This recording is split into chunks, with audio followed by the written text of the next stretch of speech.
Hello दोस्तों, कैसे हैं आप सभी। मेरा नाम है सरफराज अहमद और आपका स्वागत है फन स्कूल पर। आज मैं बायोलॉजी का अगला टॉपिक, जिसका नाम है स्केलेटल सिस्टम, इसके बारे में मैं बात करूंगा। तो चलिए जानते हैं क्या होता है स्केलेटल सिस्टम। तो देखिए, हमारे शरीर का जो ढांचा होता है यानी फ्रेमवर्क होता है, उसे देने के लिए हमारे पास जितनी भी हड्डियां होती हैं, ये सभी हड्डियां मिल करके हमारे शरीर को एक ढांचा देती है यानी फ्रेमवर्क देती है। और ये जो ढांचा है यानी ये फ्रेमवर्क, वो आपके शरीर के अंदर भी पाया जाता है और शरीर के बाहर भी पाया जाता है। तो इस तरह इसे दो पार्ट में बांटा गया है। पहला एक्सोस्केलेटन और दूसरा एंडोस्केलेटन। एक्सोस्केलेटन हार्ड होता है और ये प्रोटेक्ट करता है बाहर की तरफ। जैसे अगर मैं बात करूं, जितने भी इनवर्टिब्रेट हैं जो शेल में रहते हैं, स्नेल्स, कोरल, ये सभी, और वर्टिब्रेट में भी ये एक्सोस्केलेटन पाया जाता है। कहाँ पर पाया जाता है? बालों में, नेल्स में, पंजों में। अब बात आती है एंडोस्केलेटन की। तो एंडोस्केलेटन भी हार्ड होता है। ये मेसोडर्म से बनता है। ये हमारे शरीर के अंदर पाया जाता है और इसमें कार्टिलेज और बोन्स आते हैं। ये कोरल्स में पाया जाता है, एकाइनोडर्म्स में पाया जाता है, और सारे जितने वर्टिब्रेट्स होते हैं उन सभी में एंडोस्केलेटन पाया जाता है। तो अगर मैं इंसानों की बात करूं तो हम इंसानों में भी एंडोस्केलेटन होता है। तो बात करते हैं एंडोस्केलेटन की। अगर इंसानों के एंडोस्केलेटन की बात करूं तो इसे दो पार्ट में बांटा गया है। पहला एक्सियल स्केलेटन और दूसरा एपेंडिकुलर स्केलेटन। तो एक्सियल स्केलेटन में 80 बोन होते हैं, जबकि एपेंडिकुलर स्केलेटन में 126 बोन्स होते हैं। तो बात करते हैं सबसे पहले एक्सियल स्केलेटन की। में स्कल यानी कि खोपड़ी, उसके बाद वर्टिब्रल कॉलम, रिब्स और स्टर्नम आते हैं। तो जानते हैं इन सभी के बारे में एक एक करके। तो सबसे पहले स्कल। तो स्कल जो है उसको दो पार्ट में बांटा गया है। पहला क्रेनियम और दूसरा फासे। क्रेनियम को ब्रेन बॉक्स भी कहते हैं क्योंकि इसके अंदर ब्रेन होता है और ये ब्रेन को प्रोटेक्ट करने का काम करता है। दूसरा फासे, यहाँ पर 14 बोन होते हैं, मिलकर फेस के स्ट्रक्चर को बनाते हैं। यहाँ पर 6 कान के ऑसिकल्स भी होते हैं स्कल में। दूसरे बोन की मैं बात करूं यहाँ पर तो हायर्ड बोन होता है। जॉ बोन, गर्दन के जॉ बोन और साउंड बॉक्स के बीच में ये हड्डी पाई जाती है, जो कि टंग यानी जबान को सपोर्ट देने का काम करता है। अब हम वर्टिब्रल कॉलम के बारे में जानते हैं। ये जो हमारे शरीर में, जैसे कि हम सभी वर्टिब्रेट हैं, तो वर्टिब्रेट क्या होते हैं कि उनमें नोटोकॉर्ड पाया जाता है। एक स्ट्रिंग लाइक स्ट्रक्चर होता है हर किसी वर्टिब्रेट में। तो उसे प्रोटेक्ट करने के लिए छोटे छोटे रिंग शेप के डॉर्सल होते हैं। ये 33 होते हैं। तो 33 वर्टिब्रा मिल करके ही ये हमारा रीढ़ की हड्डी बनाते हैं। और टोटल देखा जाए कितने वर्टिब्रा होते हैं? 33 वर्टिब्रा होते हैं, जिसमें 26 बोन्स जो हैं वो हमें दिखते हैं, जबकि 5 जो होते हैं जो सैक्रल वर्टिब्रा में होते हैं और बाद में वो मिल करके सैक्रम बनाते हैं। और बाकी के बच्चे जो 4 होते हैं वो बोन कहलाते हैं कोकाइगियल वर्टिब्रा, जो कि मिल करके कोकाइक्स बनाते हैं, जिसे हम टेल बोन कहते हैं। इस वर्टिब्रा को अगर हम ध्यान से देखें तो यहाँ पर एक कर्व शेप आपको दिखेगा, जो कि हमें सीधे खड़े होने में मदद करता है। इस कर्वेचर को प्रोवाइड करने के लिए कुछ हड्डियां होती हैं, जैसे कि सर्विकल, थायरोसिक, लंबार, पेल्विक, ये होते हैं। उसके बाद मैं बात करूं, यहाँ पर जो 5 ग्रुप होते हैं वो सर्विकल वो होते हैं जिसमें 7 हड्डियां होती हैं। थोरैसिक बोन होते हैं जिसमें 12 हड्डियां होती हैं। लंबार जिसमें 5 हड्डियां होती हैं। सैक्रल जिसमें 1 हड्डी होती है और कोकाइक्स जिसमें 1 हड्डी होती है। बात करते हैं रिब की। रिब में 12 पेयर हड्डियां होती हैं, यानी कि कुल मिलाकर 24 हड्डियां होती हैं। इसे हम चेस्ट केज के नाम से भी जानते हैं क्योंकि ये हमारे शरीर के जो इम्पोर्टेंट ऑर्गन होते हैं उस प्रोटेक्ट रखता है, जैसे हार्ट, लंग, ये सभी।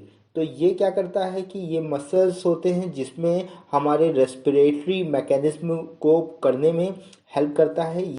बात करते हैं स्टर्नम की। स्टर्नम को ब्रेस्ट बोन भी कहा जाता है।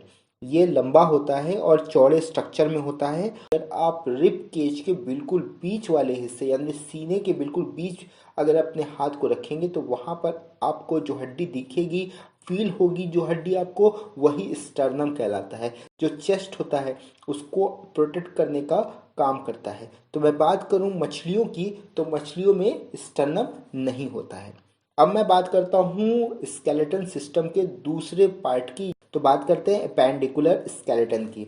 तो ये स्केलेटन जो होता है वो अटैच होता है एक्सियल स्केलेटन से एक एंगल पर, और इसमें दो चीज़ होती है। सबसे पहला गिर्डल्स होता है और दूसरा लिम्ब बोन होता है। तो गिर्डल्स में आपका पेक्टोरल और पेल्विक गिर्डल आता है और लिम्ब बोन में फोर लिम्ब और हिंड लिम्ब आता है।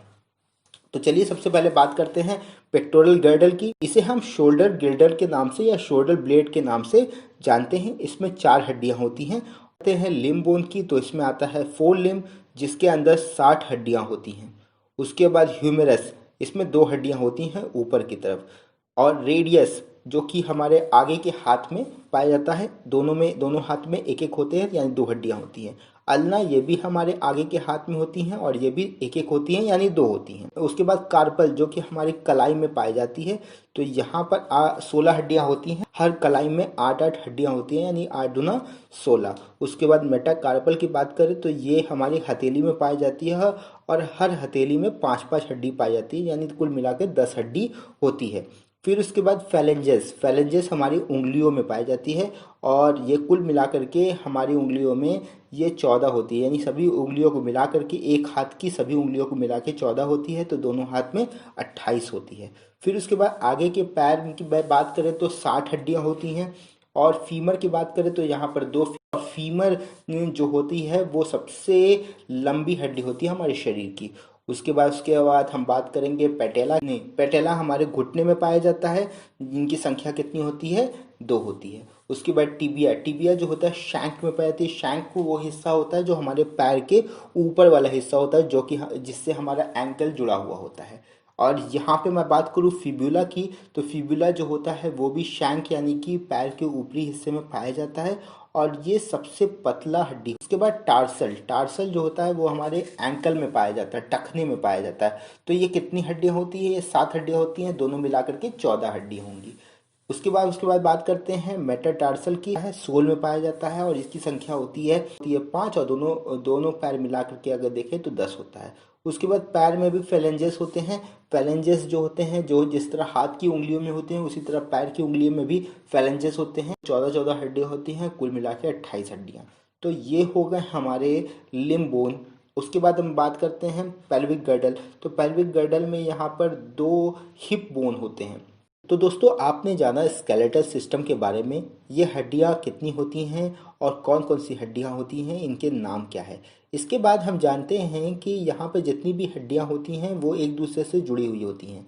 तो अगर सारी की सारी हड्डियाँ आकर एक दूसरे से नहीं जुड़ी हुई होती तो हम मूव नहीं कर पाते। तो यहाँ पर हमें मूव करने के लिए जॉइंट दिया गया है। हम जानते हैं जॉइंट के बारे में।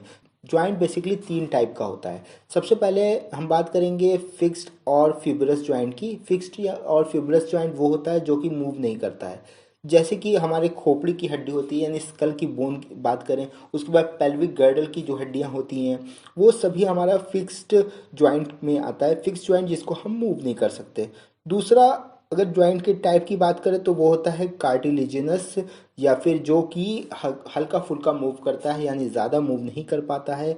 जैसे कि हम बात करें जो दो वर्टिब्रल कॉलम के बीच की जो हड्डियां होती हैं वो हल्की हल्की मूव करती हैं। रिब की जो हड्डियां होती हैं, स्टर्नम की जो हड्डियां होती हैं वो हल्की हल्की मूव करती हैं, पूरी तरह से मूव नहीं करती हैं। उसके बाद मैं अगले टाइप की बात करूँ तो जो कि होता है फ्री मूवेबल, जिसको हम लोग सिनोवियल जॉइंट भी कहते हैं। सिनोवियल जॉइंट जो होता है वो उसे परफेक्ट जॉइंट भी कहा जाता है, और यहाँ पर ये फ्रीली मूव करते हैं और इसे किसी भी डायरेक्शन में हम मूव कर सकते हैं। लेकिन अगर हम इसमें भी टाइप होते हैं, फ्री मूवेबल जॉइंट जो होता है सिनोवियल जॉइंट की मैं बात करूँ तो इसमें भी कई सारे टाइप होते हैं। जैसे सबसे पहले ग्लाइडिंग जॉइंट की बात करते हैं। ग्लाइडिंग जॉइंट जो होता है वो जो वर्टिब्रा होता है, यानी कि जो रीढ़ की हड्डी के बीच की जो कॉलम होते हैं वहाँ पर ये ग्लाइडिंग जॉइंट पाए जाते हैं। कलाई में और एंकल की हड्डी में जो जॉइंट होते हैं वो ग्लाइडिंग जॉइंट कहलाते हैं।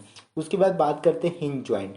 हिंज जॉइंट जो इसको कब्जा संधि भी कहते हैं, और ये कोहनी में पाया जाता है, घुटने में पाया जाता है, जिसको हम 180 डिग्री तक मूव कर सकते हैं, वो हिंज जॉइंट भी आता है। उसके बाद बॉल एंड सॉकेट जॉइंट, तो जो हिप जॉइंट होता है वो वहाँ पर बॉल एंड सॉकेट जॉइंट मिलता है आपको। उसके बाद पाइवट जॉइंट। पाइवट जॉइंट क्या होता है? पाइवट जॉइंट हमारे हाथ में जो रेडियस और अल्ना होता है, जैसे कि अभी मैंने बताया, वर्टिब्रा में जो एटलस और एक्सिस होते हैं वहाँ पर ये पाइवट जॉइंट पाया जाता है। फिर उसके बाद बात करते हैं एलिप्सॉइड जॉइंट की। तो कलाइयाँ जो होती हैं और रेडियो कॉर्पल की जो जॉइंट होती हैं वहाँ पे एलिप्सॉइड जॉइंट पाया जाता है। उसके बाद सैडल जॉइंट की बात करें, थंब का जो मूवमेंट होता है वो आपका सैडल जॉइंट की वजह से होता है, यानी कि अगर आप अंगूठे को मूव कराते हैं तो वो जो जॉइंट वहाँ पे पाया जाता है वो सैडल जॉइंट कहलाता है।